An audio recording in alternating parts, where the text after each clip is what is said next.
Hi, welcome to my channel, or welcome back if you've already been here. I'm Charlotte, and today I'm going to watch episode 6 of Loki.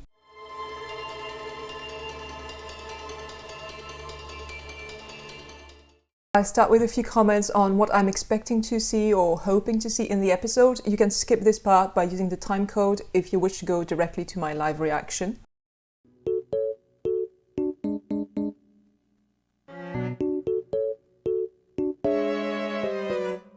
Of course, the one big thing everyone is expecting to see is who is behind the TVA. So I've already explained in my previous video that I'm expecting it to be a Loki, some kind of Loki, some iteration of Loki. I don't know which one, honestly, I have no clue. I'm not on Team Kang or Immortus because I'm far more interested in the series being a complete work on its own, and I think using it to introduce another character, a major character like this, as a last-minute bad guy, just so they can connect this to other MCU projects, would really be a disservice to the series. It would kind of cheapen the whole thing, in my opinion. I mean, this series has been so carefully crafted with very deep themes running throughout all the episodes that I really think internal consistency should take precedence over any other concern. So I think that Kang might be teased at the end of the series, but nothing more. The fact that we have Ravonna Renslayer as a major character might be the only setup for Kang. It's already a big thing. The fact that she will be an established character, I suppose, at the end of the series, and then they could use her to introduce Kang later on in other projects, maybe. Now, the main thing I'm hoping and expecting to see in this finale, even more than who the big bad is information about Sylvie's backstory. We still know very little about Sylvie, in fact. There are still many unanswered questions, in my opinion. Who were her parents? What kind of life did she have in Asgard? Did she have a brother? Did she have Thor as a brother? Did she have Odin and Frigga as her parents? We don't know that. Why does she barely remember them? This is very weird to me. I know that she ran for very long, okay, but that wouldn't wipe out a person's memory. In my opinion, she was not that young when she was taken. She was maybe, I don't know, 10 or something.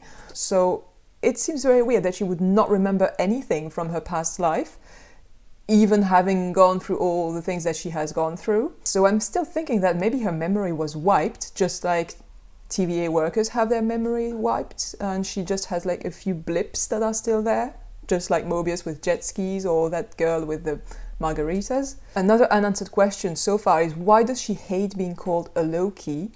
But at the same time, why does she wear a very Loki-like costume with the horns and everything? So it's just a bit weird. It seems a bit contradictory. Did she really teach herself her magic? That's another thing. I really like the idea of Sylvie being her own creation. It's a cool idea. It's quite a feminist idea, in fact, but I still find it hard to believe that she was able to teach herself enchantment. It just doesn't seem credible to me. Maybe it's a message about her own agency, but maybe it's that someone else taught her and she doesn't remember. It is true as well that we still don't really know how variants work. We saw some variants in episode 5 that seemed very close to our Loki. If you look at Kid Loki and Classic Loki or Old Loki, clearly these actors were cast with Tom Hiddleston in mind, people who could look like Tom Hiddleston as a child or Tom Hiddleston as an older man. If you look at President Loki, he is played by Tom Hiddleston, so he looks exactly the same. But we have other variants like Boastful Loki, who does not look at all like... But we have other variants like Boastful Loki, who looks nothing like Tom Hiddleston. And of course we have the alligator variant, Crocky, who just, well, is an alligator. We still don't know for sure if he's a Loki variant, but let's say he is. So this is just very weird. How does it even work? Why are some variants very close to one another in appearance, but others not at all? Does it depend on when they diverged on the timeline? I don't know. Then there is, of course, the question of whether the relationship between Sylvie and Loki will survive this episode and will possibly finally blossom in this episode as well. I don't consider myself a shipper. I prefer to take whatever the show gives me, and if it's well done, I will enjoy it. I really wasn't sold on that relationship at first. I know lots of people feel very strongly about this pair, and some of them are hoping that they will finally kiss in the finale and maybe create even more magic with that kiss, given what the first contact created, the big Nexus event. Others dread that possibility. Personally, after watching episodes 4 and 5, honestly, I feel that it would make sense to have a kiss between Sylvie and Loki. In episode 4, it was too soon for both of them. They were both confused, and Loki's declaration was interrupted by Ravonna Renslayer. Probably a good thing that it was. In episode 5, Loki seemed to have figured out his feelings and he seemed to be ready, but Sylvie was not ready to hear this.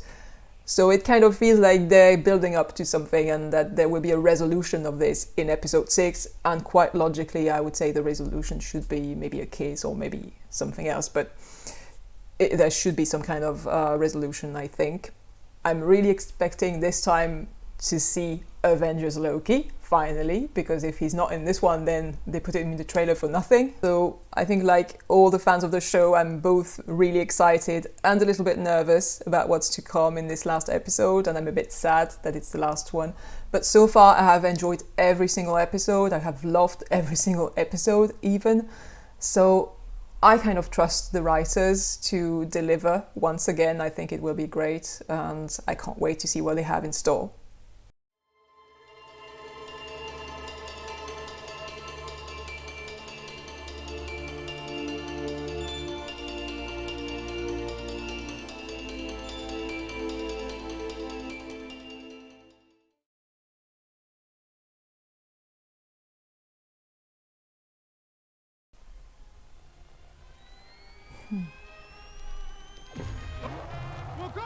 Now, you wouldn't have heard of me. Let me put you on hold. Dance off.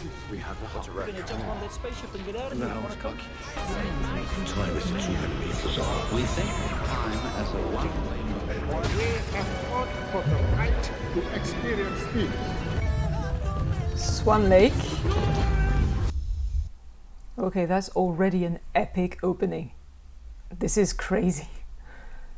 Voices from the MCU, from real people, from all over the world, and lots of music as well. Swan Lake, whatever. This is already crazy. No music. Aren't you going to tell me not to kick the door in? No. Never made a difference. That'll be a first. Waiting for this moment my entire life. I just need a second to get my head straight, okay? Sure. Of course. I was pruned before you ever existed. That's interesting.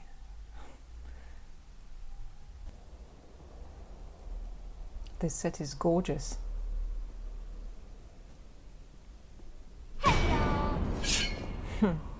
You. Welcome to this. It's fiction.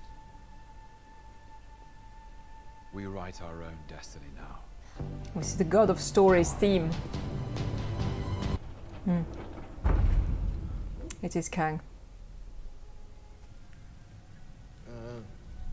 Loki. Loki. Mm. 2 sugars. Happy to see me. Hello. I've got her. B-15's on the run. What the hell is going on here? Your translator. Oh, she was a school teacher. How? I'm not We have a lot surprised. to talk about. You threw it all away on a couple of Lokis. I Couple of didn't betray Lokis. you. In search of free will. And what are you so afraid of? Me. He doesn't seem very afraid, to be honest. And just who are? Conquered. The peace between realities. Out war. Each variant fighting to preserve their universe. Variant encountered a creature created from all the tears in the reality. You both know. Elias. Bingo. Goliath. Okay, so far I'm not really thrilled. It's a lot of exposition. And the episode is only 43 minutes, so I hope they go back to the things we care about, like Loki and Sylvie, and not this guy that we've never seen before. Aye, there it is. Lost the threshold. So that's it. Their faces like mine right now. That's it. End up right back here anyways. Just move on. I love all this honesty. A fresh start.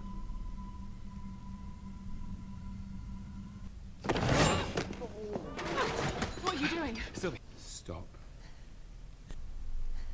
He's right. Stop being. Okay. I feel this is the moment when she finally snaps out of it.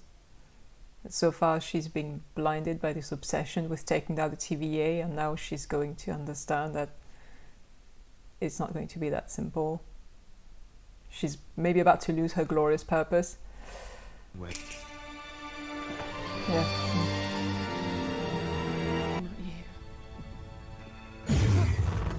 Mm.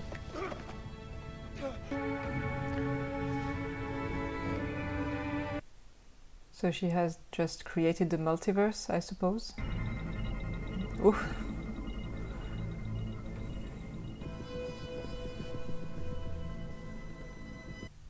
Okay, I hate the fact that it's almost over and we barely saw anything of Loki. It's like 3 or 4 minutes left now and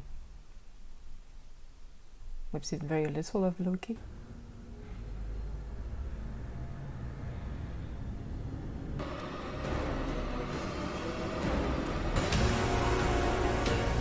Oh.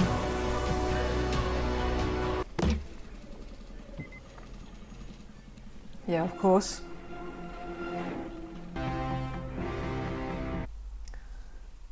Okay, so I did not really react that much during the episode because I'm kind of very disappointed in this episode. It's not a finale. And clearly they knew from the start that there will be a season 2, and I don't really understand why they didn't just say so, because I was expecting a proper finale that would wrap things up and give some answers, and we got nothing. We got 80% of that finale spent on one guy we had never seen before, and I personally didn't care about at all. The part that I liked the most probably was Renslayer. She was great. Miss Minute and Renslayer were great. But yeah, I'm just not convinced. So yeah, we'll see. Maybe in a few hours I will change my mind, but for now I'm just I'm very disappointed.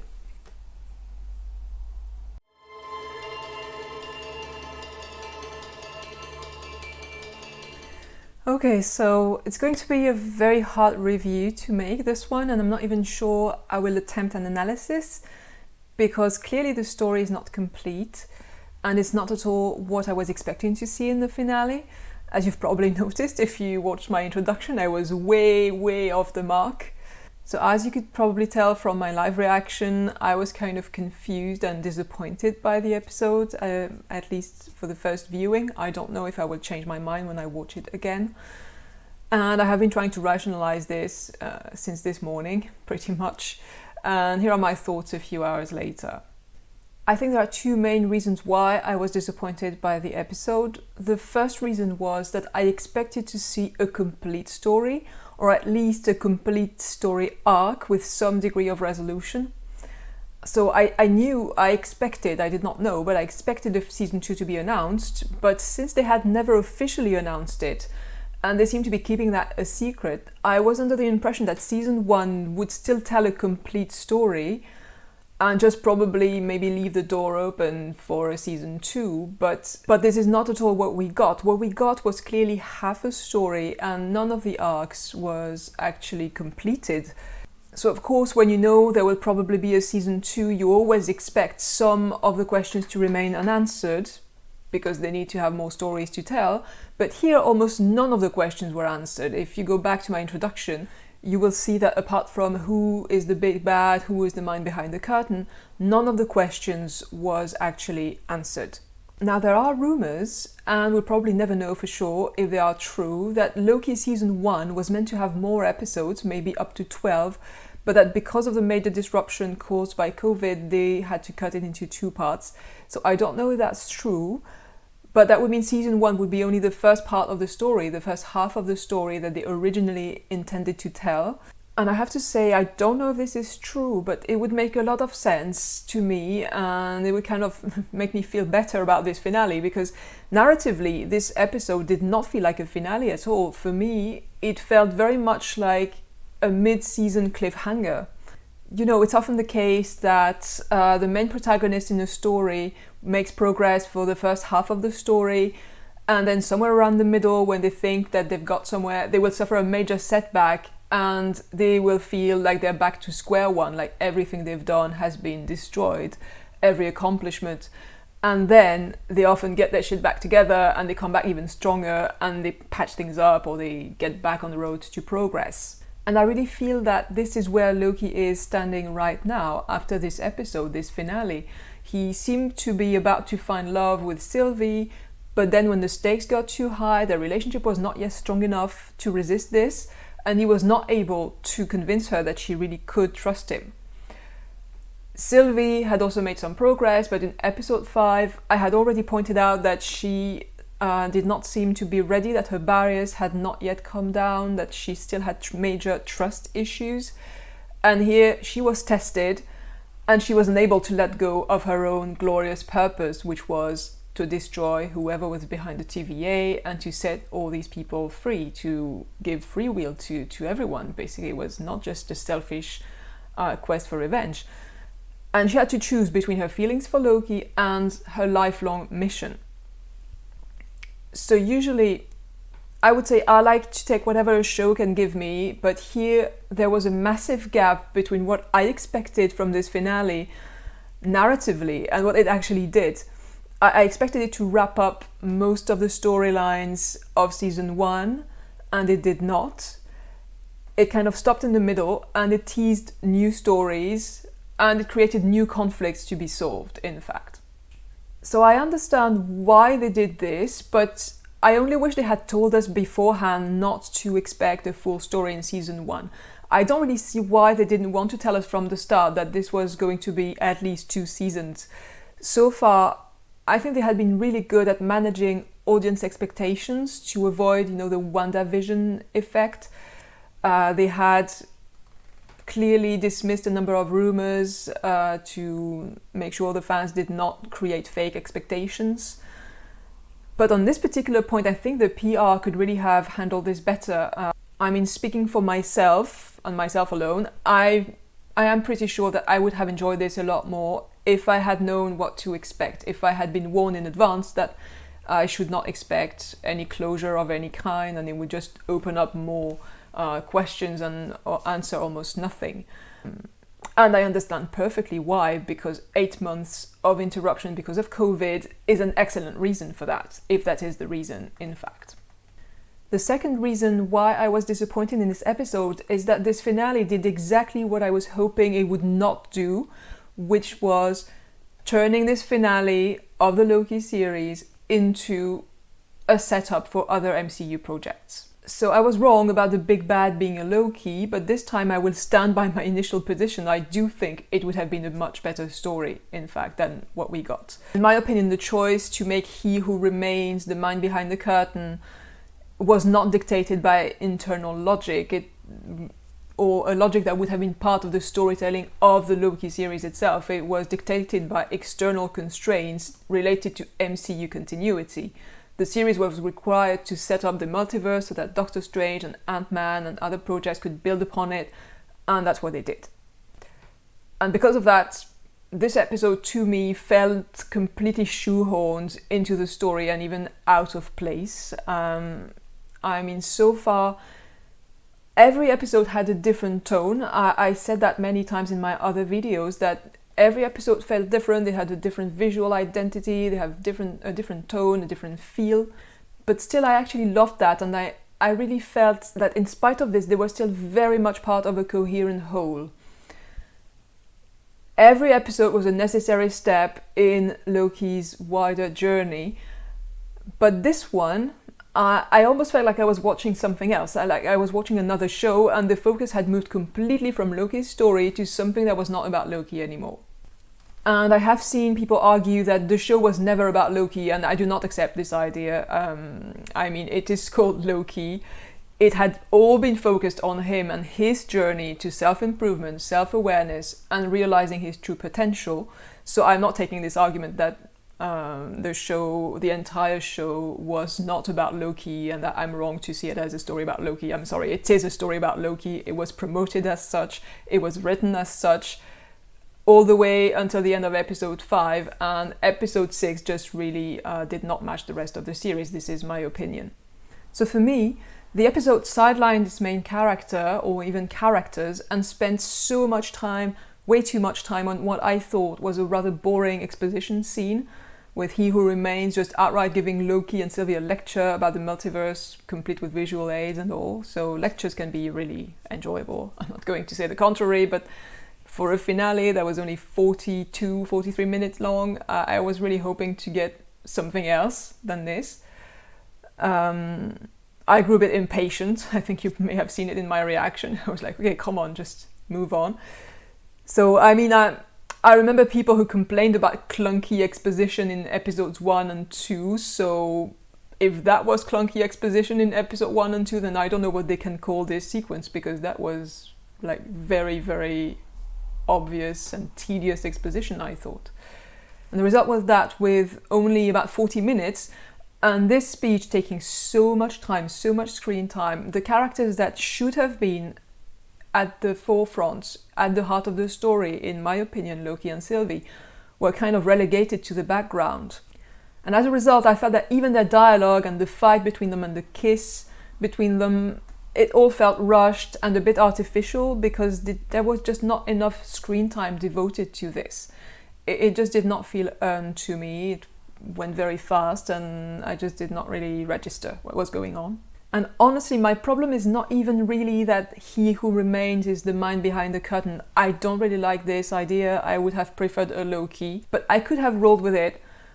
I could have gone along with it if the episode had actually focused more on the things I actually cared about as a viewer of the Loki TV show. For example, I'm thinking of the moment when Miss Minutes appeared in front of them in the castle and offered them a bargain of being King of Asgard for Loki, or living the life she'd never had for Sylvie. That would have been really interesting to focus on, but they barely did. I thought maybe they would dangle these alternative realities in front of them to tempt them and so on, and we would see them struggling. But they just moved on very quickly, so we could have a 15-minute lecture on the multiverse, and that's a choice I don't understand. Personally, I would have loved to see that instead of a lecture on the multiverse. Similarly, I really enjoyed the subplot at the TVA with Renslayer being revealed as a variant who used to be a school teacher, and also B-15 trying to free the minds of other TVA workers, but that did not get nearly enough screen time either. So these stories, in my opinion, would have been much more compelling and interesting as a viewer of the Loki series than seeing this guy that we had never seen before and that I did not really care about, to be honest. Now, I know that some people will disagree with me, and that's fine, and maybe some of you will just be delighted that Kang was introduced, and maybe they even thought that the lecture on the multiverse was actually engaging storytelling. I guess it just really boils down to what you want to see in a show, what you're looking for. Some viewers will be delighted about this because that was what they were looking for, an introduction of Kang because they've read the comics or because they think he's an interesting character. But me, I'm first and foremost a Loki fan. I'm not an avid reader of Marvel comics. I'm not even really an MCU fan. I like many films of the MCU, I've seen them all, and I also loved WandaVision, for example, but I would not consider myself an MCU fan. I'm really more of a Loki and Tom Hiddleston fan myself. And the reason for this is, what I love the most in movies and series in general is great characterization, served by good dialogue and great acting. This is really what I like best. So I like to analyze the ideas and the themes that run through a work, and like to look at the patterns and their meaning. And more than anything, I love character development. This is really the one thing I love the most. I'm not really someone who gets high on everything related to hypermyths and world building or universe building. I just don't care much about that. For me, these wider stories are just backgrounds for the characters to have interesting arcs, and that's it. So not everyone is the same, and that's okay. So that's why you won't see me talk about Easter eggs or go really far into theories, very elaborate theories that involve connections between a story and another story throughout the MCU or the comics. Because first, I don't have the skills. I can't do that. And second, it's not really what I like to do. And this also explains why I love Loki specifically, because I think he's probably the most interesting MCU character because he has the most depth and complexity out of all the MCU characters. And also he is served by probably the best actor in the MCU, or at least, I will qualify this, at least the one that gives the most compelling performance in the MCU, because obviously they have amazing actors in the MCU, like Anthony Hopkins, for example, and many others. But in terms of the performance in the MCU, for me, Tom Hiddleston is unmatched. And what I loved about the Loki show, and also about WandaVision, in fact, was that it set out to really explore in depth a character that I love. And it did it incredibly well, and it introduced so many fascinating questions that were very deep and very complex. And it seemed very carefully constructed as well. But this finale, it did not seem to fit into that really. So in the end, we still learned nothing of Sylvie's origins, of her Nexus events. Maybe we can deduce things from what we saw, but I'm not even sure. And I guess all the interesting connections that could have been drawn to another Loki variant, all the things I mentioned in the introduction, they're now completely off the table, which I find very sad because I think it had great potential for storytelling. More potential than the He Who Remains was just writing everything and you were just puppets. I find that quite underwhelming. So I hope we will get some answers about Sylvie in season 2. But maybe the writers were just too constrained by the requirements of the MCU, as well as the pandemic and all the problems that it caused, and they just had to find a way to tie their story to the other projects that were coming up. And maybe they will give up on these questions. I don't know. I hope not. We'll see. Now, one of the most superficial things I was disappointed about was not seeing either King Loki in Asgard or Avengers Loki in Stark Tower. You know how much I wanted to see these scenes. I was so hyped, especially for Avengers Loki. Ever since December, I was hyped for this. So I really, really hope that these scenes will turn up in season 2. And there have been strange rumors for a while that season 2 had actually already been filmed in whole or in part. So that could be it. I don't know. Otherwise, I just don't understand why they would put that in the trailer and not include them in the series, to be honest. These were highly anticipated scenes, of course, so shooting them and never showing them would just feel like a huge waste in the sets and the costumes and everything. I mean, I don't understand how they could have shot these scenes and not included them. My fear is that maybe they were meant to represent this bargain that He Who Remains was supposed to offer Loki in exchange for his cooperation, so to show him possibilities, him being king of Asgard and so on. But I just don't see how they could have decided to cut these scenes. It would just have been a very, very bad choice because the episode was short. They could have added 10 minutes easily. I don't really see why, if they had shot these scenes for this purpose, they decided that they were not needed and they chose to give us the 15-minute lecture on the multiverse. You know, I'm not going to let this go. Sorry. I know I said I like misdirection in the trailers. I think sometimes it's clever and it's cool, as they did with President Loki or DB Cooper, but there's a big difference between showing you a scene out of context and letting people speculate about it and showing scenes that actually don't exist. I know it's not very important, but it's something that's very frustrating. We also never heard the amazing soundtrack that was featured in the very first trailer, the same trailer, the one released in December. And that was also a disappointment to me because I loved that first trailer, it was amazing, and the soundtrack was a big part of it. It was great. And we never heard these themes with the choir and everything. So I hope all of this material did not just get lost because of COVID, and if it's not in season 2, at least I hope they will release these tunes, this soundtrack and these scenes of King Loki and Avengers Loki, I don't know, as some kind of bonus footage or something, because it would just be such a waste not to show them. Now, I just want to comment on a few aspects of the story itself. For example, did Sylvie really betray Loki? Lots of people were anticipating a betrayal in the finale because there was some kind of leak that may or may not have been a leak, in fact. And some are saying that Sylvie's decision to send Loki back to the TVA to get him out of the way and then stab He Who Remains was a betrayal. And personally, I do not agree with this interpretation. I think what happened was that Sylvie was faced with an impossible choice: to damage her newly formed relationship with Loki, or to abandon her own glorious purpose, which was her lifelong quest for revenge against the TVA and destroying the TVA to give people their free will back. It's a big thing. It was something she really cared about. So the problem was that basically she had a major disagreement with Loki over the course to take, and they could not solve it, and she chose to put her mission above her love for him. Which makes sense. I don't think that means she betrayed him. She had this choice and she made a choice. I still think she does love him. I think the kiss was not just an attempt to distract him. She was truly moved in that moment by what he said. But eventually she made a choice, and she probably chose wrong. I'd say if you look at her at the end of the episode, she seems to be regretting it already. She has actually killed the man behind the curtain. And did that bring her satisfaction? Probably not. She's going to realize that her glorious purpose was futile and that she made a mistake. Loki is heartbroken over this because he could not get her to trust him and to trust his judgment. But I don't think this means their relationship is broken. I think they're going to fix it. She had to learn the hard way how to let go of her glorious purpose. So she's going to grow. She's going to change. So it will be interesting to see. I definitely don't see it as a betrayal. She did not throw him under the bus. She got him out of the way and set him somewhere else so she would not have to hurt him in order to do what she felt she had to do.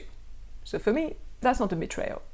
It's making an impossible choice, and yes, she chose her mission over him, but she did not betray him as in she's a traitor. She threw him under the bus. That's not what happened. Now, what about free will?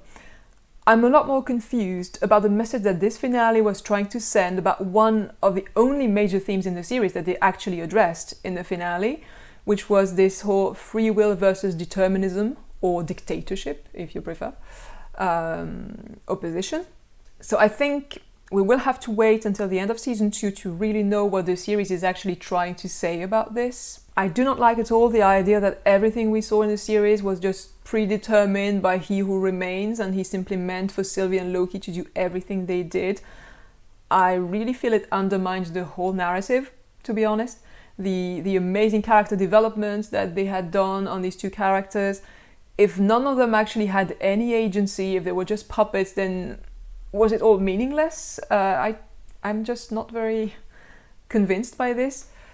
I kind of like the fact that they are asking another impossible question though, because basically Sylvie and Loki were asked to choose between two options. One was no free will but you get order and peace, and two was free will but chaos and war.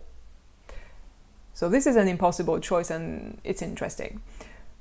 It seems like Loki chose no free will for the sake of order and peace, and that kind of brings him back to square one when he used to blabber about how freedom was life's great lie and it made people miserable and you needed to abandon freedom to get peace, etc. So I guess, and I hope, this is just a temporary thing. In fact, on second thought, I'm absolutely sure it is a temporary thing and he is not back to square one, because after thinking about it a bit more, it strikes me that Loki has gone through tremendous growth in the series. He has learned not only to love another person in Sylvie, because for me Sylvie is another person, but also to place the interests of the greater number above his own love for Sylvie. So that's another step on the road to selflessness, and this is huge for Loki. I'm convinced that he will pick himself up and get back on the road to fulfilling his true potential in season 2.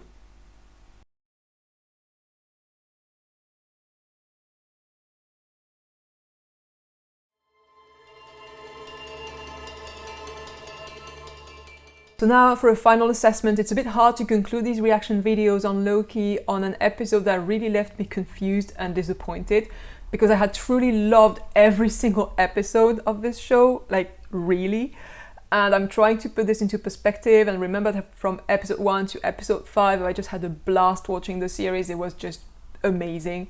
And I just think I will look at episode 5 as a season finale of sorts. This will be my own coping mechanism. Because I feel it would have been a much more satisfying place to end this season, in fact. You know, Sylvie and Loki enchanting Elias together, discovering their true potential, then opening the way to the mysterious castle and to be continued. For me, that would have been fine. Of course, it wouldn't have served the only real purpose of this finale, which was to introduce Kang to the MCU. But really, if I think of the show in general, I had huge expectations before the show started. I tried not to get my expectations up, but I failed completely. And it exceeded them in so many ways. There are a few things missing. In particular, I would say the one big thing that's missing was the gender fluid representation. They teased that kind of with their sex fluid in the TVA file, but then nothing came out of it. And I don't know if we can expect this to be covered in season 2. I'm not sure. It seems clear now that the writers were not able to tell all the stories they wanted to tell in season 1, so who knows, we'll see what happens. And there are a few other things, like for example an explanation on the time that Loki spent with Thanos between Thor and Avengers. We did not get that either, but that's okay. I can be at peace with that. Jotun Loki was something I would have liked to see, a bit more discussion of his heritage as a frost giant. That was really not discussed, so a few things were missing, but still I think it is incredible that they were able to produce such a great show in the middle of a pandemic and in such challenging circumstances, and I'm really, really grateful for that. And I think the whole team did an amazing job. The writing, the directing, the acting, the visual effects, the soundtrack, like everything was absolutely top notch. It was amazing. So I don't want to end on a negative note. I'm really looking forward to season 2 and probably to seeing Loki in Doctor Strange 2, because it's almost confirmed. It's still not really confirmed, but it seems very likely that we will see him in Doctor Strange 2, so that's cool. And now that I have integrated that, I'll have to wait until season 2 to get any resolution on all these storylines. I'm also trying to tell myself that in fact the story will probably get a better resolution with more episodes, because all these questions I had before the finale probably could not have been resolved in a satisfactory manner with only one short 40-minute episode. So in the end, it's probably for the best that we'll get more episodes to finish the story and really do it justice. That's how I like to see it now. So thank you for watching this very long video. Thank you for bearing with me if you have reached this point. Thank you if you have watched any of my other videos and maybe even subscribed to this channel. As I've said, I'm not primarily a Marvel fan, so this will not be a Marvel channel, but I do intend to make more videos about Loki, both about the series and the character, and about Tom Hiddleston's projects as well, and also about other films and series. So if you're interested in that kind of content, click the subscribe button. If you like this video, give me a like and maybe check out my other videos on Loki as well. Thank you very much for watching. Bye bye.